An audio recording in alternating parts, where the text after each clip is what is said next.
మనం చాలా సినిమాలు చూసి ఉంటాం. అవన్నీ చాలా ఇంట్రెస్టింగ్‌గా అండ్ ఎంటర్‌టైన్‌మెంటింగ్‌గా ఉంటాయి. కానీ కొన్ని సినిమాలు మాత్రం మన మైండ్‌ని చాలా సైకలాజికల్‌గా డిస్టర్బ్ చేస్తూ ఉంటాయి. అలాంటి టాప్ 5 మూవీస్‌ని నేను మీకు రికమెండ్ చేస్తున్నా. Number 1 human centipede. ఈ మూవీలో టోటల్‌గా 3 పార్ట్స్ ఉన్నాయి. ఈ మూవీలో కొన్ని సీన్స్ అయితే మీకు చూడటానికి చాలా కష్టంగా ఉంటుంది. అండ్ మీ మైండ్‌ని చాలా డిస్టర్బ్ చేస్తుంది. ఈ మూవీ యొక్క స్టోరీ లైన్‌లోకి వెళ్తే ఇద్దరు అమ్మాయిలు రోడ్ ట్రిప్‌కి వెళ్తారు. అనుకోకుండా వాళ్ళ కారు బ్రేక్ డౌన్ అవుతుంది. వాళ్ళు చుట్టూ చూడంగానే అక్కడ ఒక దగ్గరలో ఒక హౌస్ కనిపిస్తుంది. ఈ రోజు నైట్‌కి అక్కడ స్టే చేసి రేపు మార్నింగ్ వెళ్ళొచ్చు అనుకుంటారు. ఈ ఇద్దరు అమ్మాయిలు మార్నింగ్ లేవగానే అక్కడ ఉన్న బెడ్స్‌కి కట్టేసి ఉంటారు. అప్పటి వరకు తెలియదు ఆ హౌస్‌లో ఉంది సైకో సైంటిస్ట్ అని. ఆ సైకో ఆ అమ్మాయికి సర్జరీ చేస్తాడు. అది ఎలాగంటే ఒకరి మౌత్‌ని వేరే ఒకళ్ళ యానోస్. చివరికి ఆ సైకో ఆ అమ్మాయిల్ని ఏం చేశాడు?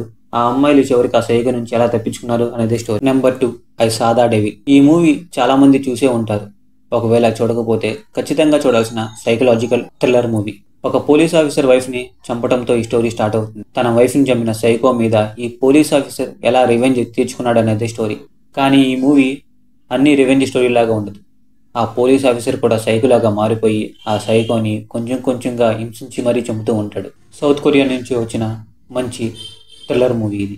Number 3 mid summer. ఈ మూవీ చూసిన తర్వాత ఆ మూవీలో ఉండే క్యారెక్టర్స్ గురించి అండ్ వాళ్ళకి ఎందుకు ఇలా జరిగిందని మీరు ఆలోచిస్తూనే ఉంటారు. మెయిన్గా ప్లాట్లోకి వెళ్తే హ్యాపీగా ఉండే ఒక ఫ్రెండ్స్ గ్రూప్ ఒక విలేజ్ ఫెస్టివల్కి వెళ్తారు. ఆ విలేజ్కి వెళ్ళంగానే అక్కడున్న అట్మాస్ఫియర్కి ఆ విలేజ్ పీపుల్ యొక్క కల్చర్కి వీళ్ళందరూ బాగా ఇష్టపడతారు. ఆ విలేజ్ పీపుల్తో కలిసిపోయి వీళ్ళందరూ ఫెస్టివల్ అంతా జరుపుకుని బాగా ఎంజాయ్ చేస్తూ ఉంటారు. కానీ అనుకోకుండా వాళ్ళ ఫ్రెండ్స్ గ్రూప్లోంచి ఒక్కొక్కరు మిస్ అవుతూ ఉంటారు. ఆ విలేజ్ యొక్క కల్చర్ ఏంటంటే ఆ ఫెస్టివల్కి బయట వాళ్ళని బలివ్వాలని. వాళ్ళ ఫ్రెండ్స్కి తెలియకుండా వాళ్ళ ఫ్రెండ్స్ అందరినీ ఒక్కొక్కరిని బలిస్తూ ఉంటారు ఆ ఫెస్టివల్లో. ఆ ఫ్రెండ్స్ అందరూ అక్కడ చనిపోయారా లేకపోతే ఎవరైనా తప్పించుకున్నారా అనేది story. Number 4 the green Inferno. ఈ మూవీ చాలా బాగుంటుంది అండ్ మిమ్మల్ని ప్రతి సీన్ బాగా ఎంగేజింగ్ చేస్తుంది. మెయిన్గా స్టోరీ లైన్లోకి వెళ్తే ఒక ఎన్జిఓ రన్ చేస్తున్న ఒక కాలేజ్ గ్రూప్ అమెజాన్ ఫారెస్ట్లో చెట్లను నరికేస్తున్నారని అక్కడికి వెళ్ళి ప్రొటెక్ట్ చేయడానికి అక్కడికి వెళ్తుంది. వీళ్ళు అనుకోకుండా ఆ అడవిలో చిక్కుకుపోతారు. వీళ్ళందరూ అమెజాన్ ఫారెస్ట్లో ఉన్న ట్రైబల్స్కి దొరుకుతారు. ఆ ట్రైబల్స్లో ఒక అతను వీళ్ళందరూ చూస్తుండగానే ఒక అతన్ని చంపేసి వీళ్ళ కళ్ళ ముందే వాడి బ్రెయిన్ తినేస్తాడు. దీంతో వీళ్ళందరూ చాలా భయపడిపోతారు. ఆ ట్రైబల్స్ వాళ్ళందరినీ బంధించి వాళ్ళున్న ప్లేస్కి తీసుకెళ్తుంది. అక్కడ వాళ్ళందరినీ బంధిస్తారు.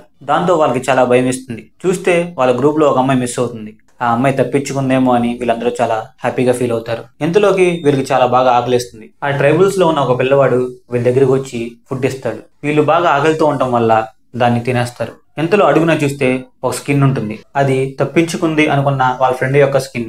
దాంతో వాళ్ళందరూ అక్కడే వాంతి చేసుకుంటారు. వీళ్ళందరూ చాలా భయపడిపోతారు. చివరికి వాళ్ళు ఆ ట్రైబల్స్ నుంచి ఎలా తప్పించుకున్నారు అనేది స్టోరీ.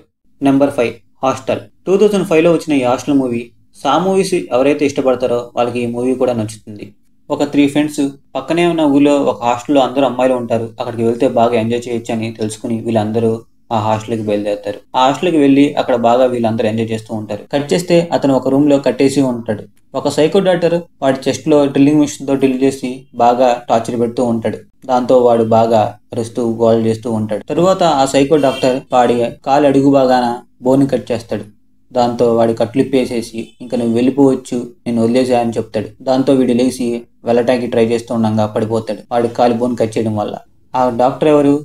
ఇతను ఒక్కడిని చంపేశాడా లేకపోతే ఇంకా మిగతా ఇద్దరిని కూడా చంపేశాడా లేదా అనేది స్టోరీ.